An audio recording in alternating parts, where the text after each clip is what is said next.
Support చేస్తున్నారో పక్క మండలం ఆమెను సపోర్ట్ చేయకుండా ఎవరైతే లోకల్ గా పొదుపు గ్రూపులు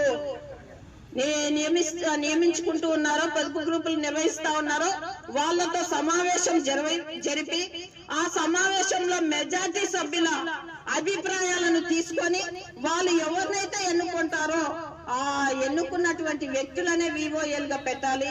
ఇది రూల్ ప్రకారం పోకుండా గత ప్రభుత్వంలో జరిగిన అవకతవకలు ఈ ప్రభుత్వంలో కూడా చేస్తాము అంటే మహిళా ఐక్య వేదిక చూస్తూ ఊరుకోదు. ఖచ్చితంగా ఆత్మగౌరవ హక్కుల పోరాటాలు అయితే నిర్వహిస్తాం.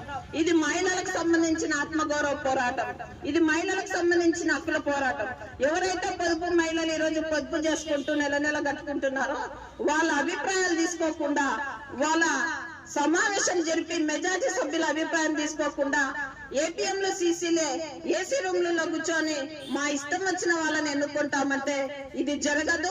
రాజ్యాంగానికి విరుద్ధంగా పోతే మాత్రం ప్రతి ఒక్కరు ఇబ్బంది పడతారు. ఆ విషయాన్ని మొన్న ప్రజా సమస్యల పరిష్కార వేదికలో జిల్లా కలెక్టర్ కూడా రిప్రజెంటేషన్ ఇవ్వడం జరిగింది. కలెక్టర్ గారు మెప్మా PD శివలీల మేడం గారికి ఇచ్చి పూర్తి దర్యాప్తు జరిపించి